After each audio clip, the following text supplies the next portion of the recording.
Bonjour à toutes et à tous, bienvenue dans ce nouveau numéro en direct du Buzz TV de TV Magazine. Alors mon invitée du jour est une actrice que l'on peut objectivement qualifier de formidable. Cette grande dame a participé à de nombreux chefs-d'œuvre du cinéma français, elle fait même partie du cercle très confidentiel des acteurs ayant reçu des Césars, mais si elle est sur ce plateau ce matin, c'est parce qu'elle s'apprête à poser ses valises dans une case où le succès ne tangue jamais. Bonjour Catherine Jacob. Bonjour. Bienvenue sur le plateau du Buzz TV, c'est un plaisir de vous recevoir ici. Alors cette case dont je parlais à l'instant, c'est le samedi soir, en première partie de soirée. Donc France 3 diffuse La Malédiction du Volcan, une fiction dans laquelle vous interprétez le rôle de l'officier Juliette Gentil. Et ce qui frappe dans cette fiction, outre évidemment la qualité de l'intrigue, ce sont les paysages absolument magnifiques de La Réunion, le lieu où vous avez tourné cette fiction. La première question que je voulais vous poser, c'est quel souvenir gardez-vous de ce tournage il y a un an ? Un petit peu multiple, parce que La Réunion, c'est du 3 en 1, c'est dément. Il y a le littoral, et toutes les plages ne sont pas exactement des plages. Ensuite, nous avons ce qu'ils appellent les hauts, du côté des Petits Blancs. Et puis voilà, après on a été du côté de Saint-André, alors c'est plus créole.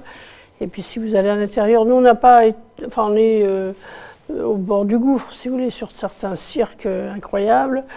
Dans l'histoire, quelqu'un fait une chute de 200 mètres. Je me suis dit, comment c'est possible, ça, une chute de 200 mètres Vous pouvez mettre 2 fois la tour Montparnasse. C'est vrai. Donc j'étais quand même assez émerveillée de ça. En plus, à la fin du tournage avec Marouane Abdallah, le réalisateur, on a fait un petit tour d'hélicoptère, ce que je vous recommande très vivement si vous y allez. Ça dure 1h15 et c'est dément. Parce que c'est amusant, hein, arriver près des falaises, vous voyez, puis repartir, puis aller au-dessus du piton de la Fournaise, qui est un petit peu énervé à l'époque. Enfin ouais, c'est pas mal. Et est-ce que les conditions de tournage sont différentes par rapport à la métropole ? On a reçu parfois plusieurs acteurs qui sont venus sur ce plateau qui nous expliquaient qu'en Outre-mer, c'était parfois différent, parce que le climat est différent, parce que les moyens sont différents. Est-ce que c'était le cas pour cette fiction ? Le climat était très tempéré, parce que c'est l'équivalent pour eux du printemps. Oui. Il n'y avait pas de saison de pluie, la saison des pluies était passée ou allait venir, je ne sais plus trop. Ouais. On n'avait pas du tout de problème de météo, mais voilà, on a été dans des endroits insensés. Et, voilà. Mais en même temps, parfois, quand on est dans des décors comme une plantation ou le jardin de Mascarin, on est en intérieur, si vous voulez, donc ça ne change pas grand-chose. Et je veux dire que l'équipe réunionnaise...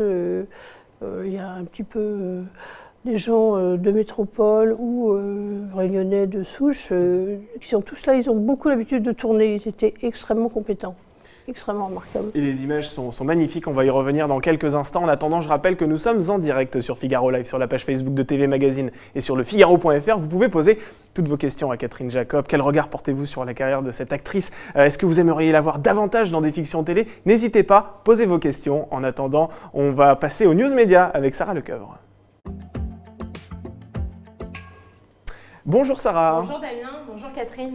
Alors Sarah, on commence comme d'habitude, ici c'est la tradition avec les audiences. Quelle est la chaîne qui s'est hissée en première position hier ? Hier soir, c'est TF1 avec la fiction Le Temps est assassin qui a rassemblé un peu plus de 5 millions de personnes sur TF1, ce qui représente 23,5% du public. France 3 suit avec Le Fils de Jean à 2 400 000 téléspectateurs et 11,5% de part d'audience. Alors sur M6, il y avait la grande finale de la saison 12 de Pékin Express. Alors ils étaient environ 2 millions de fidèles devant, soit 11,3% du public. Ça représente la moyenne de la chaîne pour Pékin Express. Et alors on a un flop hier soir qui revient à France 2, qui lançait la nouvelle formule de l'émission politique avec Léa Salamé et Thomas Soto.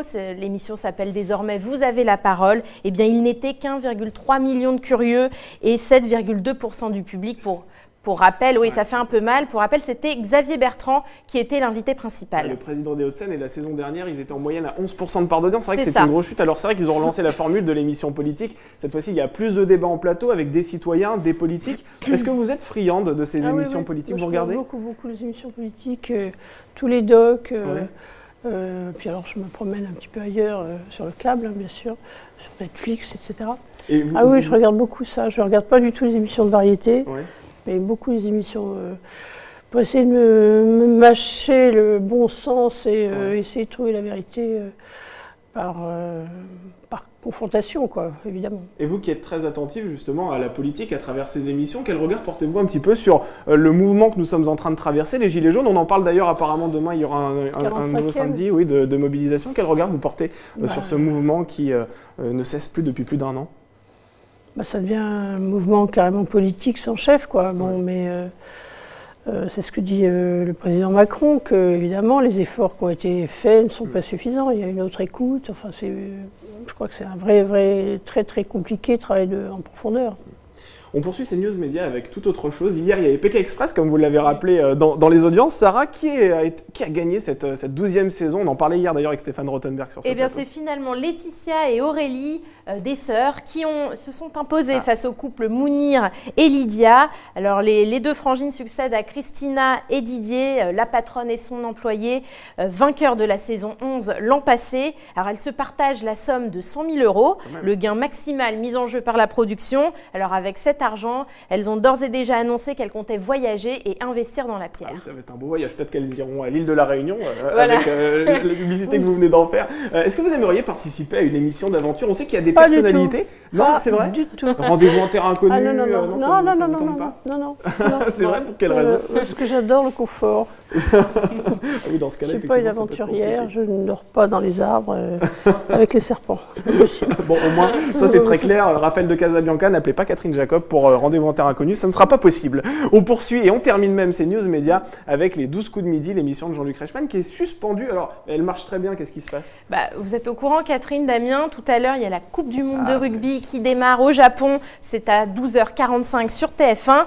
C'est pile au moment de la diffusion du jeu à succès de Jean-Luc Reichmann, les 12 coups de midi. Alors forcément, l'émission est aujourd'hui déprogrammée et ça durera tout le week-end. Les numéros de samedi et dimanche sont également remplacés pour laisser place à 2 matchs, dont celui des Bleus demain samedi à 9h15. Voilà. Et l'émission de Jean-Luc Reichmann donc, sera de retour lundi avant de nouvelles déprogrammations le week-end suivant. Catherine, vous le disiez, vous regardiez des magazines, des docs, j'imagine aussi que vous regardez de temps en temps un peu de fiction à la télévision. Est-ce que vous regardez des émissions de divertissement comme les 12 coups de midi, comme Tout le monde veut prendre sa place avec Nagui par exemple? J'avoue que je passe avec un petit coucou amical vers Nagui, mais non.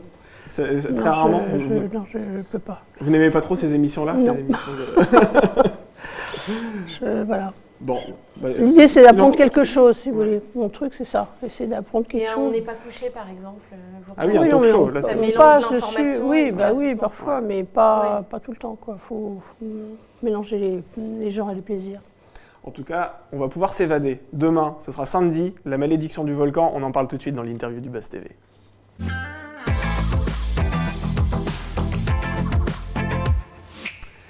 La malédiction du volcan, c'est le titre de la fiction que France 3 donc diffuse demain à 21h. Vous vous glissez dans la peau de l'officier de police Juliette Gentil, chargée d'enquêter sur la mort de Bruno, dont le corps a été retrouvé, comme vous l'avez rappelé tout à l'heure, dans un ravin. Philippe Carrois. Voilà, exactement, Philippe Carrois qui joue effectivement le papa de Bruno. Comment la flic que vous êtes va-t-elle faire pour Alors, flic enquêter? et flic, parce que la productrice France Obda, qui est très attachée avec Jean Montieu à ces histoires sur un devoir de mémoire, quand même on n'est pas à La Réunion par hasard, a bien précisé un jour dans le journal réunionnais que j'étais plutôt une sorte de garde champêtre. Donc j'étais assez amusée de savoir ça. C'est-à-dire qu'il n'y a pas trop de flingues, il y en a un petit dans le noir à la fin, mais c'est pas ça, c'est le dialogue, c'est comment ça va, t'as perdu 3 poules, tu vas les retrouver. T'es un petit peu bourré samedi soir, comment tu fais? Enfin voilà, il y a tout un truc comme ça très gentillet, quoi, de lien avec les gens. C'est du village, tout le monde se connaît, mais tout se sait, mais c'est quand même la parole, qui compte le plus. Alors comme dans la grande majorité des fictions de France 3, le samedi, l'intrigue nous capte vraiment toute la durée de l'épisode, vraiment c'est haletant. Vous, qu'est-ce qui vous a séduit à l'idée de jouer dans ce téléfilm? Peut-être La Réunion quand même au départ. C'est vrai, le voyage quand déjà, même. vous mettez mon agent qui me dit oui, il y a un petit truc, La Réunion, j'ai commencé à quoi Déjà, La Réunion, le projet vous séduit quoi? Écoutez, essayez d'imaginer la chose, on vous propose un téléfilm. Ça peut être à La Réunion, tu as le premier rôle avec Ambroise Michel, avec Marie Denarnaud. avec des gens que j'aime beaucoup comme ça, et des acteurs réunionnais formidables que j'ai rencontrés ensuite, entre autres la jeune femme qui fait la cuisinière. Alors on s'amusait, je lui ai demandé des petits tuyaux en créole, il fallait que j'ai l'air un petit peu plus crédible. Alors, t'es beau, tocaré, cuiri, enfin tu vois, des machins comme ça. J'ai essayé de bidouiller un peu, mais voilà, il y a tout ce travail d'approche, de rencontre avec des gens. Et puis toute l'équipe était réunionnaise, implantée depuis des années. Donc il y a, quoi, c'est du 3 en 1, quoi, c'est formidable. Sarah, on passe du côté des internautes. Oui. Les premières réactions sont arrivées. J'ai une question, oui, sur le Figaro.fr de Delphine qui se demande pourquoi ça ne s'appelle pas Meurtre à la Réunion. Parce que ça n'est pas du tout la même prod. Ah, c'est pas la même... Ça n'a rien à voir, ça n'est pas du tout la même collection en fait. D'accord. Ah oui, c'est parce que c'est pas la même production que du coup le titre est différent. C'est vrai que c'est une question évidemment, intéressante. Sinon on va quand même sur les plans de bande des autres. Non. Oui. Non, c'est une autre production, c'est Enoa Production, ça n'a rien à voir avec les meurtres. Alors très vite dans la malédiction du volcan, votre personnage doit faire équipe avec Zach Bellem, qui est un gendarme venu de Métropole, qui est interprété par Ambroise Michel. Quel genre de duo vous allez former? Est-ce que vous allez former une sorte de complicité amoureuse comme on voit parfois? Frais moulu des écoles de police qui arrive et qui n'est pas du tout un homme de terrain. Ouais. Donc c'est pas la même génération, voilà. Bon. Et c'est pas vraiment l'entente parfaite entre vous. Non, mais c'est fait forcément pour qu'il y ait un petit peu de grincement. C'est écrit pour ça, bien sûr. C'est le choc des contraires. Alors, on se rend compte au fil de cette fiction que cette enquête se déroule sur fond de légende, d'où le nom d'ailleurs, la malédiction du volcan. Oui et non, parce qu'il y a quand même un très très lourd passif et passé à la Réunion quand même. Beaucoup de descendants d'esclaves, on va dire ça comme ça. Donc ça peut être très très lourd. On a tourné dans une plantation qui n'était pas le domaine de Mascarin, mais une autre. Le domaine de Mascarin étant aussi, à l'époque, quand même, une plantation de rapports, de cannes et de produits, de café, de choses comme ça. On a tourné dans une autre plantation, ils avaient quand même gardé les cases nègres. Et le temps que ça monte au cerveau, j'ai réalisé qu'on avait tourné dans un petit décor qui était une ancienne petite piole, toute petite. Je l'ai vécu moyen, vous voyez. Si vous l'aviez su avant, vous n'auriez pas tourné à cet endroit? Si, j'aurais tourné, mais j'aurais quand même demandé si c'était du décor ou... Puis d'un seul coup, on réalise que c'est du dur, quoi. Donc ça date de 1828. Et à ce moment-là, vous avez des sentiments un peu mitigés. Ça s'est terminé à un moment donné. Les nouveaux propriétaires ont acheté la maison, enfin le domaine en 1858. Ils ne sont pour rien. Bon, mais ils n'ont pas imaginé détruire la chose. Est-ce que vous êtes superstitieuse? Il est question un peu de superstition dans cette fiction. Est-ce que vous, Catherine Jacob, vous êtes de nature superstitieuse? Je pense quand même qu'on n'est pas totalement seul dans l'univers, si vous voulez. Oui. Voilà. Les vendredis 13, vous restez chez vous, sortez? Non, toutes ces conneries-là, de clichés, tout ça, je déteste. Mais il faut écouter des petites choses, il faut avoir des grandes oreilles, quoi. Donc vous croyez aux esprits? Je crois à un monde parallèle extrêmement chargé, diversifié et très très très présent. Avant de retourner du côté des internautes, est-ce que vous avez un rituel particulier lorsque vous arrivez sur un plateau de tournage? Parfois on sait qu'il y a des comédiens qui aiment bien, je sais pas. Ça arrive plutôt au théâtre. Moi j'aime bien que ce soit bien rangé, mes petites affaires dans l'ordre, c'est un peu hystéro, monomaniaque. Là oui, dans une loge, oui. Une loge où on préfère être seul, si vous voulez, pas à 12. Mais on est obligé d'avoir ce petit rituel pour se calmer. C'est pas pour croire aux esprits, c'est pour se calmer. Et puis après, non. Sur un tournage comme ça, où on a des endroits fixes au HMC, habillage, maquillage, coiffure, ça va, mais on est aussi un peu en train de crapahuter, quand même. C'est un peu roots, quoi. Donc là, il ne faut pas quand même faire sa petite mijaurée et inventer des problématiques impossibles à réaliser. Sarah, on retourne du côté de la page Facebook de TV Magazine sur lefigaro.fr. Oui, j'ai plusieurs internautes qui évoquent l'actualité et le décès qu'on a appris hier soir de Charles Gérard, comédien comme vous, et qui se demandent, plusieurs internautes se demandent si vous le connaissiez, Charles Gérard, et quels souvenirs vous en gardez? J'ai un souvenir extrêmement honoré, puisque l'année dernière, on jouait le fil à la patte, mis en scène par Christophe Lidon, au Théâtre Montparnasse. Et on était derrière le rideau, on était tous près, puis d'un seul coup on entend un bruit insensé, des sifflets, des pieds qui se tapent, les trucs qui claquent dans la salle. Qu'est-ce qu'il y a, quoi? Et ça monte, ça monte, ça monte, et on entend carrément une ovation. Et à ce moment-là, le régisseur arrive en disant « ça y est, il est là, on peut y aller, on peut lever le rideau ». Et on a appris tout de suite que Belmondo était là, avec Charles Gérard. Donc on a joué, mais comme des bêtes. Qui était son meilleur ami, Jean-Paul Belmondo. Et à la fin, le régisseur nous dit « dépêchez-vous, ils s'en vont ». Voilà. Donc on a cavalé pour les rencontrer. J'ai fait une immense révérence brassière, et puis j'ai demandé à Jean-Paul Belmondo si je pouvais l'embrasser, donc je l'ai pris dans mes bras. Et j'ai fait la même chose avec Charles Gérard. Donc ça, c'est quand même un petit souvenir. Vous êtes triste aujourd'hui? Ben, c'est horrible. Enfin, je veux dire, moi, dans l'année qui m'ont vraiment touchée de près, c'était Marielle et Moki aussi. Donc voilà. Ouais, c'est une dure année pour vous. Qu'est-ce que ça fait de jouer devant ces... C'est pas pour moi, c'est surtout pour eux, mais voilà, c'est un monde qui s'en va, quoi. C'est le XXe siècle qui s'en va aussi. Hein. La fiction française, le samedi, on le rappelle, elle cartonne. Meurtre à Colmar, par exemple, la semaine dernière, avec Pierre Arditi, a rassemblé plus de 4 millions de téléspectateurs, ce qui est un score considérable et ce qui a permis d'ailleurs à la chaîne de service public de se hisser devant TF1. Comment expliquez-vous que la fiction française rencontre à ce point un si grand succès à l'heure des Netflix, des Amazon Prime, de la fiction américaine à si gros budget? Comment expliquez-vous ça? Le problème des fictions américaines, si elles ne sont pas très high level, c'est extrêmement bourratif. Hein. Bon, qu'est-ce que vous entendez par bourratif? On s'endort, on s'emmerde, quoi. On ne comprend rien à l'histoire.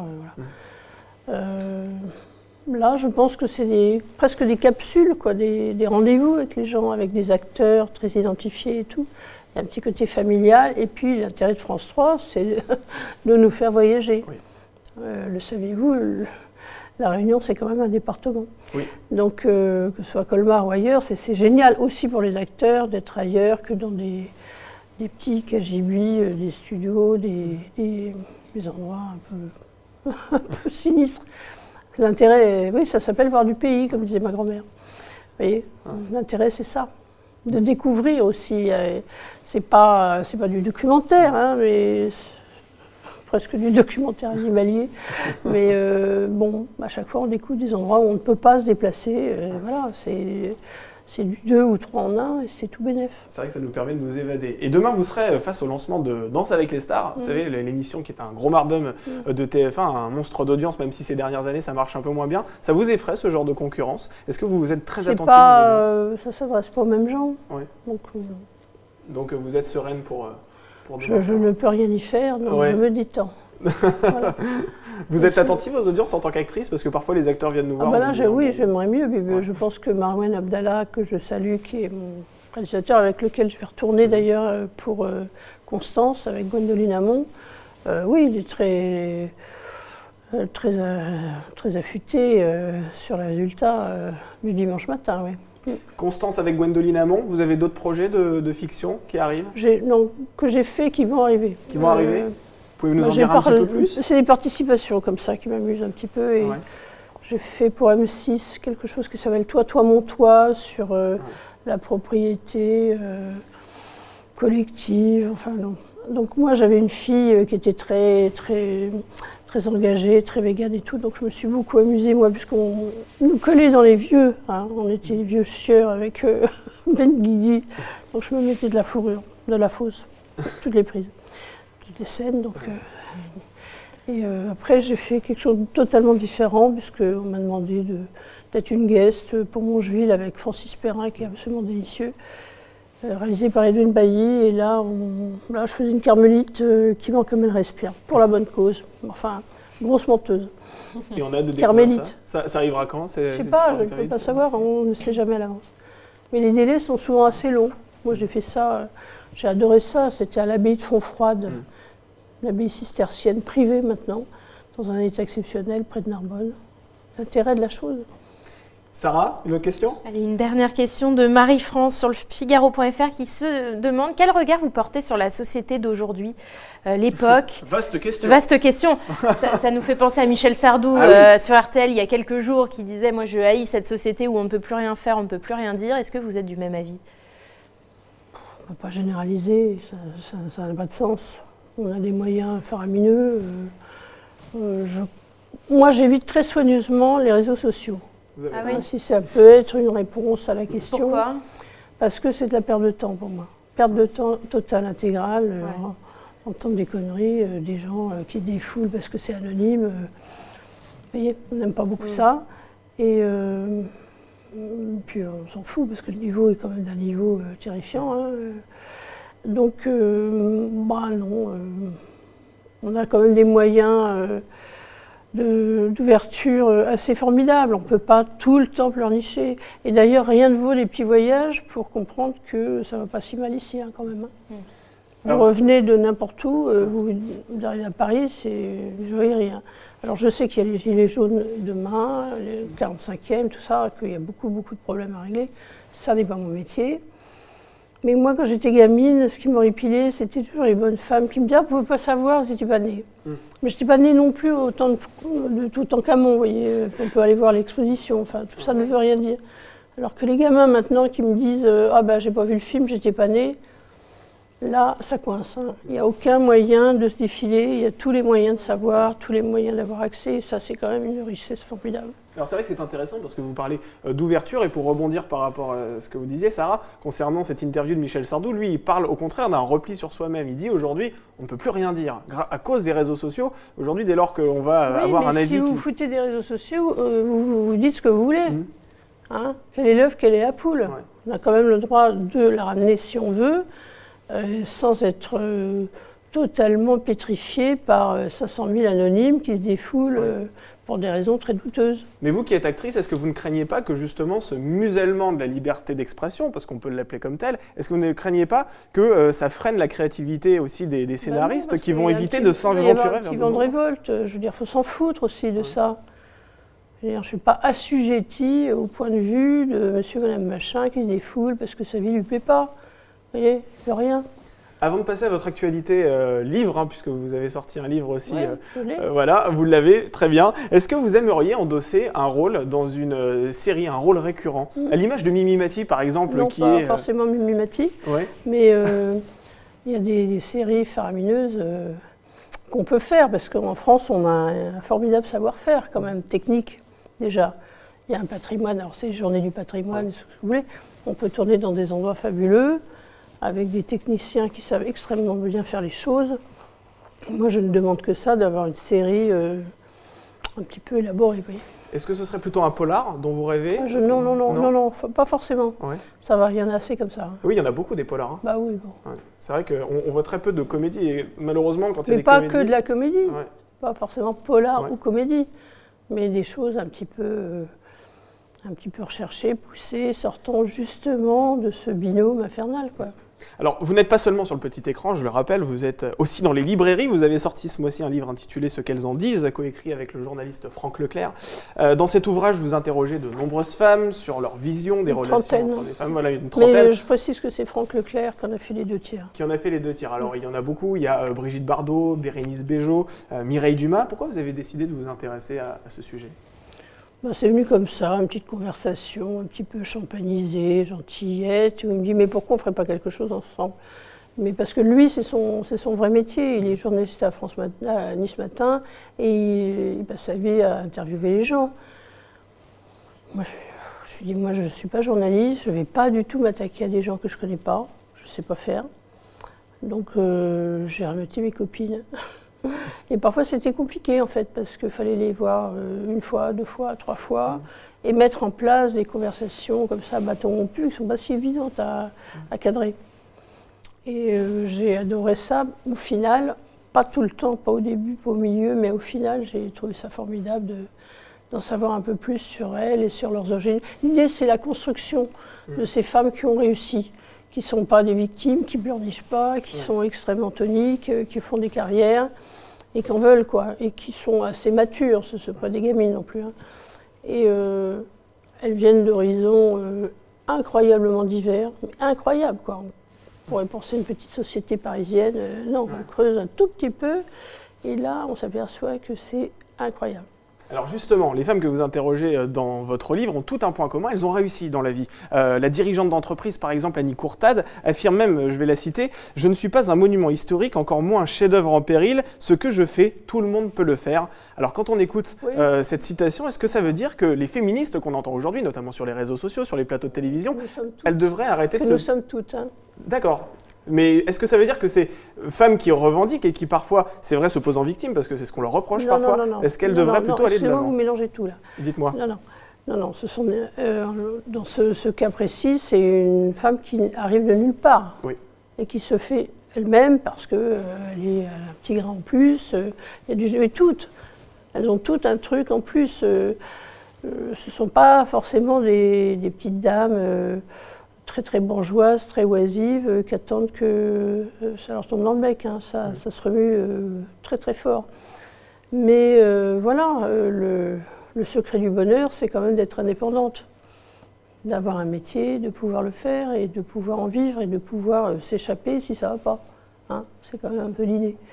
Donc moi je conseille, je trouve que c'est une base de féminisme, mais lambda, d'avoir les moyens d'être autosuffisante, d'être indépendante. C'est ça la base.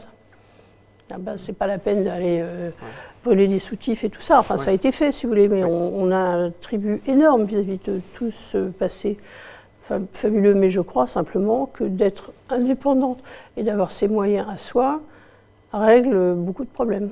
Mais il y a quand même, comme une jeune femme de 42 ans qui vient de mourir ce matin à coup de couteau. Hein. Une femme tous les 2 jours. C'est-à-dire que selon les statistiques, on peut attendre encore 35 à 40 morts d'ici la fin de l'année. Vous êtes prête à vous engager aussi contre les violences? Moi, je vous dis les choses. Voilà. C'est quand même fou. On le sait. Ah, c'est les statistiques. Donc, il n'y a qu'à attendre. Il y en a 35 à 40 qui vont y passer d'ici la fin de l'année. Et qu'est-ce qu'il faudrait faire, selon vous, pour arrêter cette folie meurtrière? Je crois qu'en Espagne, ils ont un peu calmé le jeu, si j'ose dire, en mettant des pénalités beaucoup plus fortes. Il faut taper là où ça fait mal. Les amendes sont beaucoup plus importantes pour des coups et blessures. Et puis, les peines, elles sont incompressibles. Alors, vous pouvez vous amuser à défoncer votre bonne femme, mais c'est perpète total. Et il est temps que ça arrive en France, effectivement. Il reste encore... Oui, c'est de l'assassinat. Hein. C'est pas, tiens, je me suis énervée, j'ai le droit. Non, non, c'est de l'assassinat. Bien sûr. Il reste encore 2 petites minutes, le temps pour nous d'aborder notre dernière rubrique. Vous allez devoir faire un petit choix, Catherine Jacob. Allez. Ça s'appelle sucré-salé, comme l'indique le nom. Vous devez choisir l'une des 2 propositions. Je vais vous proposer la télévision ou le cinéma. Avec le théâtre, les 3, c'est bien. Je sens que vous allez avoir beaucoup de mal à faire un choix. Non, je vous avais prévenu. Oui, c'est vrai, vous me l'avez dit avant le tournage. Paris ou la Bretagne? Les 2. Les 2 aussi? C'est vrai, vous n'avez pas une tendresse plus pour une ville que pour l'autre? C'est quand même 2 lieux différents. Non, moi je veux tout, je prends tout. Vous prenez tout? Voilà. Bon allez, on va faire une dernière. Jouer une flic ou jouer une criminelle? Alors, je vais peut-être, après avoir fait une gentille petite flicounette à La Réunion, je vais peut-être faire une gentille petite dame, mais je crois que c'est elle qui tue tout le monde. Ah, je vais le faire. Vous nous donnez l'information là ou pas? Oui. J'aime beaucoup cette idée. C'est pas une grande cinglée serial killeuse. Hein. C'est il y en avait marre parce qu'il devenait très violent. C'est dans une fiction qui arrivera prochainement sur quelle chaîne? Je crois que c'est la 2 ou la 3. Non, c'est la 3. C'est la 3. Et vous avez le titre, juste comme ça? C'est avec Gwendoline Amon. Ah, c'est Cassandre. Cassandre. Très bien. On a hâte de découvrir Tourné à Annecy. Tourné à Annecy. Oui.